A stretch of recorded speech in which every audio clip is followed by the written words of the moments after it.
friends, we can all see that many white bloggers have millions of followers. Please support me too, because my followers are still few. Black bloggers also deserve to be famous. Raise fist medium dark skin tone. My friends, let's unite and lift each other up. Please press subscribe button and like. In the quiet suburb of Maplewood Heights, nestled in the heart of San Antonio, Texas, a battle was brewing that would shake the very foundation of the community. It all began with a seemingly innocuous act. A neighborhood rule enforcer named Marjorie Klein, a retired schoolteacher with a penchant for order, decided to take matters into her own hands. Little did she know, her obsession with control would lead to a scandal that would leave the neighborhood reeling.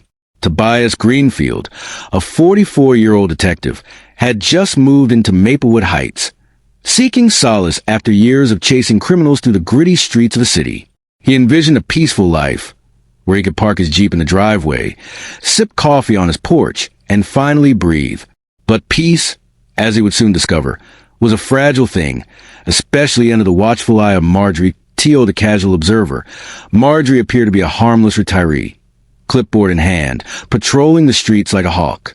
But to the residents of Maplewood Heights, she was a self-appointed enforcer of the Homeowners Association HOA.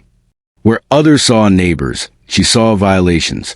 Where others saw quirks, she saw threats to property values. Her mission was clear: maintain order at all costs. The first encounter between Tobias and Marjorie was a clash of wills. As he unloaded boxes from his Jeep, she approached, clipboard at the ready. "You know," she said, eyeing his vehicle, "we try to keep a certain standard here. Most people park their cars inside the garage." Tobias, drenched in sweat from the move, offered a polite smile. "I'll keep that in mind," he replied, hoping to avoid conflict. But Marjorie wasn't finished. She pointed at the steering wheel lock on his Jeep. "That lock makes it look like you have something to hide. This is a safe community."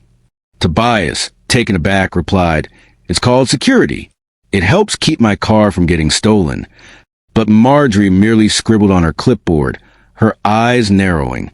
The tone had been set, and it was clear this was just the beginning in the days that followed. Tobias felt Marjorie's gaze on him. Whether he was jogging in the morning or returning from a late shift, she was always there, watching. His neighbors warned him about her, but they didn't fully grasp the extent of her obsession.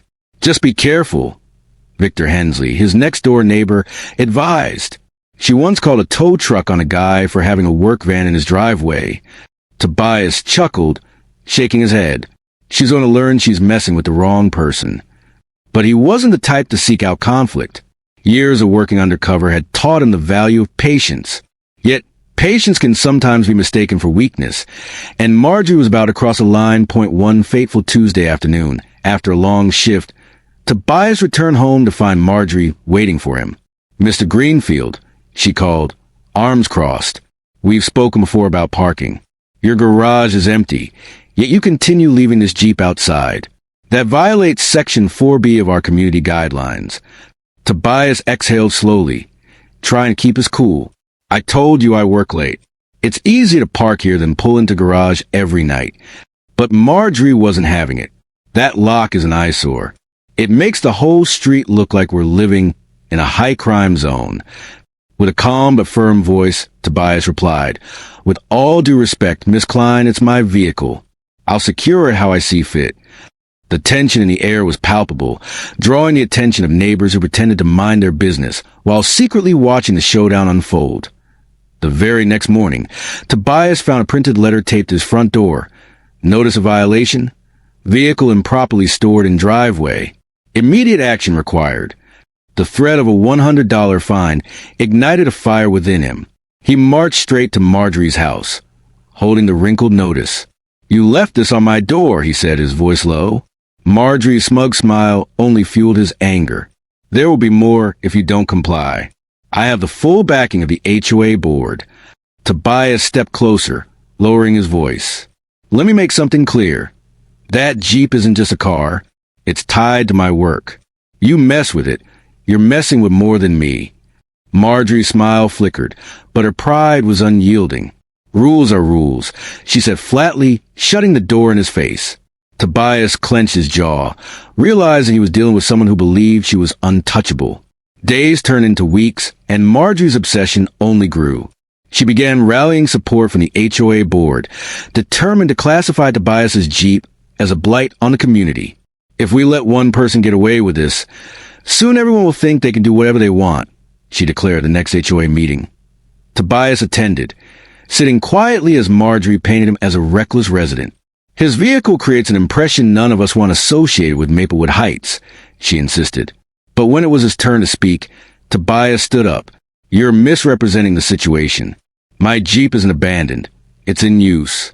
You're trying to push me out for no reason. The room buzzed with murmurs, and for the first time, Marjorie's composure cracked. But she quickly regained her footing, banging the gavel. We'll vote on the motion next week. Until then, the fines will continue. As the days passed, the tension escalated. Marjorie's influence began to wane as neighbors grew weary of her antics. They whispered about her obsession, and some even crossed the street to avoid her. Tobias sensed a shift, but Marjorie was relentless. Then came the day that would change everything. Armed with bolt cutters and a misguided sense of authority, Marjorie marched across the street to Tobias's driveway. She clamped the cutters around the steering wheel lock and, with a snap, severed it. Finally, she whispered, satisfied. Moments later, a tow truck arrived, and Marjorie insisted it was an abandoned vehicle. As the driver loaded the Jeep onto the flatbed, neighbors emerged from their homes, gasping in disbelief. What are you doing? Gloria Ramirez shouted. That's Tobias's car. Marjorie didn't flinch. It's about rules, she replied, her voice cold. But as the truck drove away, the reality of her actions began to sink in. Tobias returned home to find his driveway empty, his Jeep gone. Rage boiled within him as he stormed across the street to confront Marjorie. Where's my Jeep? He demanded, his voice low and dangerous. I had it towed, she replied, her smugness unwavering. You've been warned enough times. Tobias leaned in, his eyes locked on hers. You crossed the line. That Jeep is tied to an active police task force. Do you understand what you've done? For the first time, Marjorie faltered. But pride is a stubborn thing, and she quickly recovered. If that's true, then let the police handle it. I won't be intimidated. Tobias shook his head, knowing the storm was just beginning. The next day, police cars rolled into Maplewood Heights, their flashing lights illuminating the neighborhood. Officers knocked on doors, asking questions about Marjorie's actions. The residents watched from behind curtains, realizing the chaos Marjorie had invited into their lives as the investigation unfolded.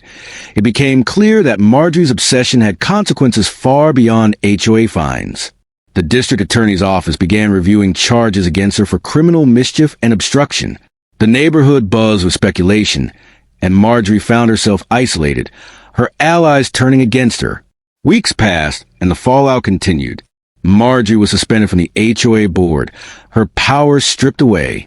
The community she once ruled over had turned against her, and the lessons learned were etched into the memories of everyone who lived there. In the end, Marjorie Klein became a cautionary tale, a reminder of the dangers of unchecked pride and the importance of respect within a community. As Tobias reflected on the events, he realized that power doesn't give you the right to trample over others. Respect does. And in Maplewood Heights, the residents had reclaimed their sense of community, free from the shadow of one woman's obsession. But the story didn't end there. As the dust settled, the repercussions of Marjorie's actions began to unfold in unexpected ways. The neighborhood, once divided, started to unite against the common threat of tyranny disguised as order. They began to hold meetings, discussing how to ensure that no one would ever feel the weight of Marjorie's iron grip again. One evening, as Tobias sat on his porch, he noticed a group of neighbors gathering across the street. Curiosity piqued. He walked over to join them. Victor Hensley stood at the forefront, rallying the residents. We need to take a stand, he declared. We can't let one person dictate how we live our lives. We need to create a new HOA, one that values community over control. The crowd murmured in agreement, and Tobias felt a surge of hope. This was the moment they had all been waiting for, a chance to reclaim their neighborhood from the clutches of fear. As the sun set over Maplewood Heights, the residents began to discuss their vision for a new community, one built on cooperation, respect, and understanding. But unbeknownst to them, Marjorie was watching from her window, her mind racing with thoughts of revenge. She had not given up her fight. The battle for Maplewood Heights was far from over, and the stakes were about to get even higher as the meeting continued. Tobias felt a sense of camaraderie with his neighbors. They shared stories of how Marjorie's reign had affected their lives, and together they crafted a plan to move forward. But just as they were about to finalize their ideas, a loud knock echoed through the room. The door swung open, and there stood Marjorie, her expression a mix of defiance and desperation. "I won't let you destroy what I built," she shouted, her voice trembling with anger. "You think you can just take over? You have no idea what you're doing." The room fell silent. Tension thick in the air. Tobias stepped forward, ready to confront her once and for all. "This isn't about destroying anything, Marjorie. It's about creating a community where everyone feels safe and respected. You've lost sight of that." Marjorie's eyes narrowed, and for a moment, it seemed as if she might back down. But then, with a fierce determination, she declared, "You will regret this. I won't go down without a fight." And with that, the stage was set for a showdown that would determine the future of Maplewood Heights. The residents braced themselves for the battle ahead, knowing that the fight for their community was just beginning. Dear listeners, did you enjoy today's story? If you are interested in the fate of our heroes, we will definitely prepare the next parts. Subscribe, because your attention and feedback are our greatest source of inspiration.